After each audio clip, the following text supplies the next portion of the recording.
All right, in this lecture, we're going to talk about the problem that you'll most likely have if you're reading too much material, or if you're not listening to what I've taught you, or you're doing everything that the College Board wants you to do. So what do I do when I run out of time? Okay, well, you can pick a bunch of answers, pray to God, Buddha, whoever, or whatever. But you can rely on some of these extra techniques to help you get over that little hump when you're a little nervous or whatever kept you up. But remember, if you're spending time reading these passages and reading all this information that they gave you, you're going to run out of time. So the main point of this lecture would be you shouldn't be doing this. But just in case, I will give you some hints. Now, this is going to be a question from 43 to 52. Now, if you have the TPR 6 practice test for the SAT, this is going to be test for the last passage in the test. It's going to be numbers 43 to 52, and this is what you'll get. So the moment you see a passage like that, the first thing you should be doing, you should read the italics. Why? Because we don't have that much time. So we have to know what the information is about. Read the italics, and then move on. You're going to answer the question. Remember what we told you earlier. The passage isn't really important. The question is. So go straight to the questions. Now, the questions are going to be divided into 5 different areas. The first area is going to be the easiest or the quickest to find. And number 5 is going to be the hardest to find. So if you're in limited time, the one thing you want to do is make sure that you answer the questions that you can find right away and improve your chances of improving your score. So the first question is going to be the purpose questions. What type of purpose questions do we have so far? 1, we have what's the main purpose of the passage. 2, what is the author's purpose for writing the passage? Or number 3, what is the intent of the author? Now, that's the main purpose question. That's the first question you'll see most likely in most of the passages. What are the other purpose questions? What is the purpose of giving an example? What is the purpose of this paragraph? What is the purpose of this paragraph with relationship to the other paragraphs? Now, those might be a little more difficult, right? No, not really. Remember, the purpose questions have a certain location that they have to be at. It must be there. It's a standardized exam. So the more I read, the more confused I get. So read less. Rely on technique a little more. Rely on the standardized exam. Use their design to make yourself a little bit better. So let's look at a question. The first question, number 43 of the passage, it says, the primary purpose of the passage is to. Okay, what is the primary purpose of the passage? Where does it have to be? If we talked about location, and if you went back to some of the lectures and you went through it, you know that the primary purpose of the passage has to be in certain locations. What type of passage is it? Is it passage 1, type 1, or type 2? Once you figure that out, then you'll know the purpose. You'll know the thesis. This question is asking what the thesis is. So look at it. So now that you know what they're asking you, what do you do for the answer choices? You reduce it. So when you see answer choices like this, I want you to look at the first word. The first words are your big hints. They're going to give you tips. So look at A, it says evaluate. B says present. C says evaluate. D says explain. Now, once you get there and you try to recall on what you read in the italics. And the italics says something about, something about human babies or embryos or something like that, right? So it's going to talk about how this is going to change something, and it told you in the italics, so you can automatically get rid of the background. It's not going to give you a history of it. It's a scientific paper. So you get rid of background, you're down to A, C, and D. Now, go back to your primary purpose. Now, go back to the areas that I taught you to read. Once you read those areas, your answer should be pretty simple. Okay? Is it evaluating something, or is it explaining something? Once you figure that out, this answer shouldn't be that hard. Let's go to the next one. The second type of purpose is the one that gets everybody tricky. Okay? But let's look at it. The most likely purpose of the quotations from Grouping Fang in lines 83 to 87 is to. Now, they're asking you why is this example given. Now, if you remember, or if you didn't get a chance, let's look up to it. Our passage is 87 sentences long. 87 lines long. So let's go to it. So 83 to 87 is where the quotation is going to be. So what's the purpose of giving a quotation? What did I teach you? What did I tell you? Quotation does what? It either supports something or it's going to add on to something, right? So if you know that, and you know that he's giving an example to do something else, then you should automatically get rid of D. How do you refute through a quotation? How does an author give his opinion on it by stating somebody else? You state your opinion first and you support it with a quotation. You don't necessarily refute it, right? So that goes out the window. So we got rid of D. So let's look at ABC. Now we have reinforce, clarify, and define. We're quoting somebody, right? So is the person defining a theory? Or is the author defining a theory? What's the purpose of a quotation? You don't define through quotation. We went through these keywords that you can get rid of. So right away we get rid of C. Now you're down to reinforcing and clarifying. Now, these two choices an example can do. They can clarify a misunderstanding or they can reinforce something. So what do? You don't read A through to A7. You can read it all day long. We'll never be there. Go back up to line 81. Go back up to line 80, wherever that sentence starts. Read it from there to there, and then find the relationship of that quote. What is the quote doing? Is it reinforcing it, or is it clarifying it? Once you get that done, that should be a simple answer as well. Now, once you get done with the purpose questions, the next question is going to take a little bit more time than the purpose. Why? Well, because the purpose questions, we know where the location is. We know where to find it. So it doesn't take us that long. But the evidence and purpose questions are a little bit different because the evidence has to be found. So we have to read, right? No.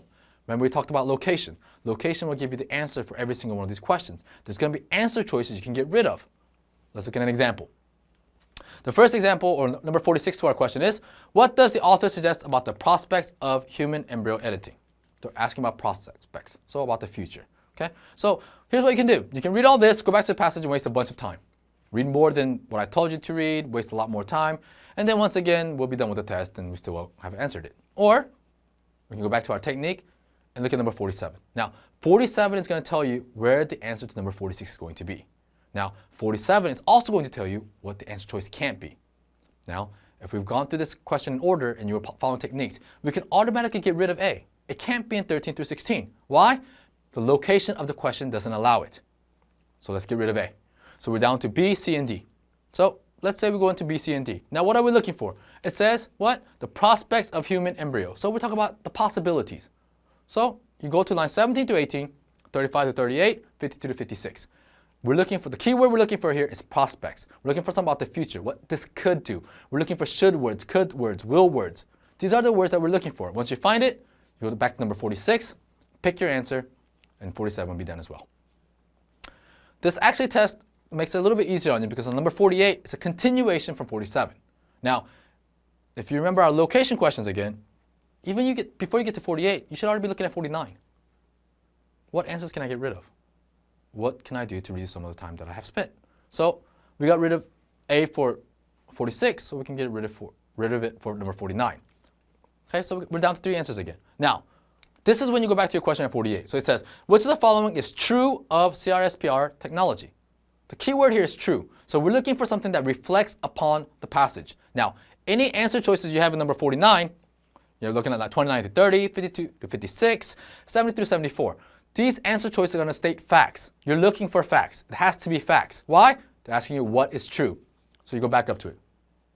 Now, these answer choices we talked about earlier, it has to be word for word. It has to be the similar. It can't be 90% similar, 95% similar. If one word is off, that question and that answer choice does not work together. So we're looking for certain words here. What are we looking for? A, well, it's being researched at well-funded institutions. What's the key word here? Funded. B, stems from, starts from. C, reduces the risk, reduces. D, and also been used already.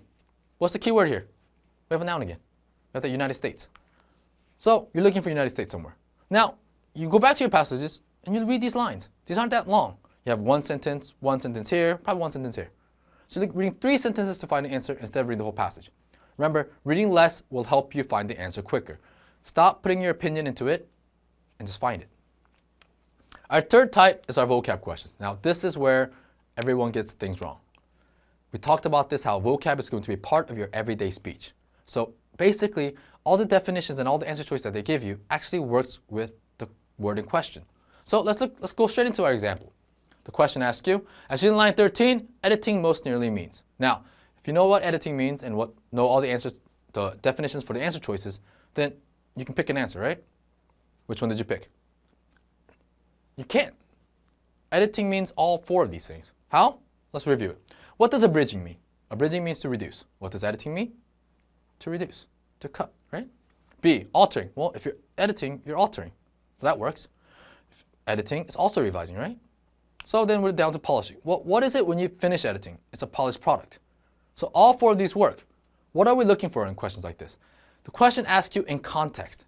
All these questions in context. So compared to this test here in the College Board, it'll tell you, as used in line 13, editing most nearly means in context. It'll have that phrase, in context, which means that editing is going to be used somewhere before it or after it to give you a hint to what the answer is going to be. Now, since you have 6 minutes left, let's say you flew back up. You read that sentence and you find the word fix. Now which answer do you pick? Which word works best with fix? Pick your best answer and then move on.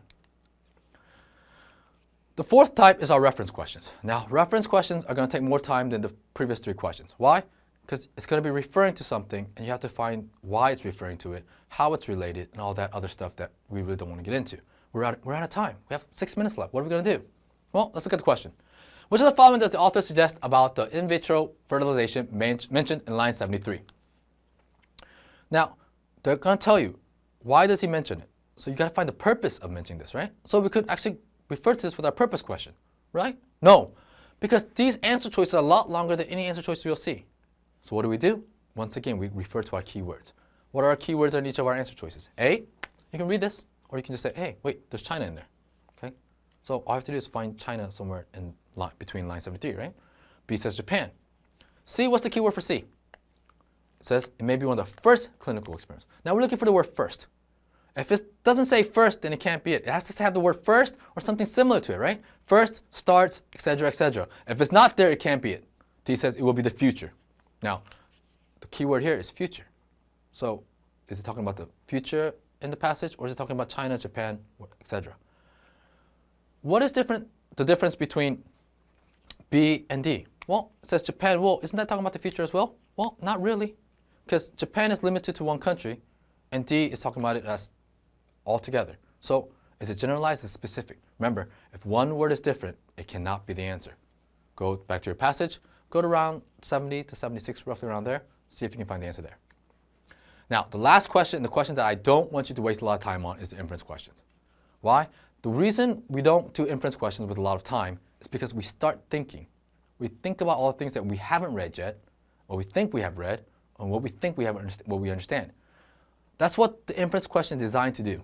They want for you to get confused about what your opinion is compared to what the author's opinion is. So inference, you got to be a little more objective on the whole question. So let's look at an example. The question asks you, the author's attitude toward CRSPR/Cas9 technology is best described as one of. Now this is an attitude question. Can you tell someone's attitude by speaking to them? Yes. Because why? We can see the expressions. What about in writing? Yes. How?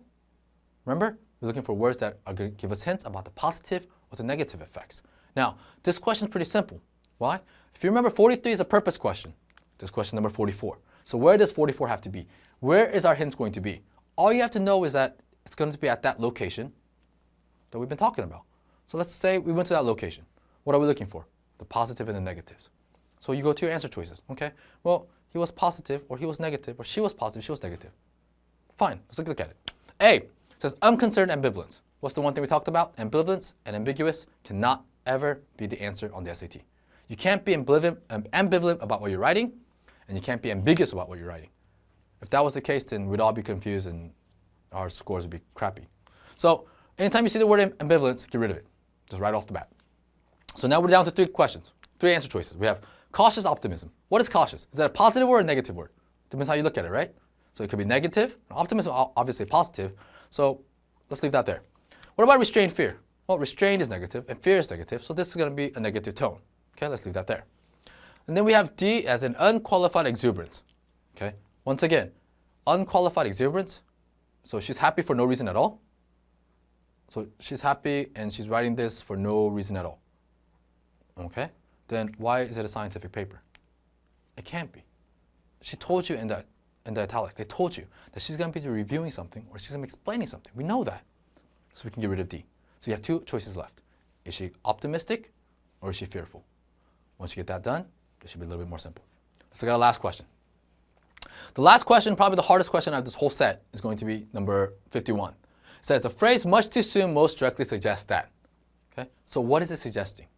Okay, now you can freak out and say, okay, I missed this question, and move on. Or you can take the hints that we've done, and because you're answering this last, look at the location and find the answer really simply. Look at it. It says what? Line 82 most directly suggests that. If you remember that quote that we had about that guy that I couldn't pronounce his name right, he was from line 83 to 87.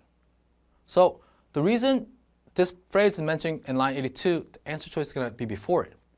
Okay? So we could go back to it, read it, come back, and waste more time. Or we can look at our answer choices first and look for certain words that's going to tell us the answer.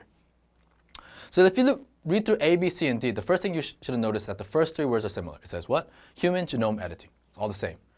No matter how you look at it, it's the same. But if you look at it continuously, it says has the potential, which means what? The future, right? B says will, C says will, and D says will. So they're all going to be talking about the future. So we know that much too soon is going to refer to something about the future. So what's our keywords here again? Keywords for A, not yet ready. So it's not prepared. Something in that area. B, valuable asset. Once again, valuable is a key word. C, financially insupportable. So it's not possible. Why? Because of money. D, inevitable failure. So we're looking for the word failure. So if you go back to your passage here, the one thing that you're looking for are these key words. Once you find it, don't think anything else about it. Don't say, oh, well, he could be meaning this or he could be meaning that. No, they can't be meaning anything else. That's when you're starting putting your opinion into it. So read the sentence before it, find your answer, find your keyword, and then finish it. So basically, let's wrap this up a little bit. If we're wrapping this up, the one thing I want you to know is, 1, you shouldn't be reading this. 2, you shouldn't be using these techniques. This should be your last resort. This is that one thing where if you fell asleep in the test, which you shouldn't be doing, then this might be something you might want to use.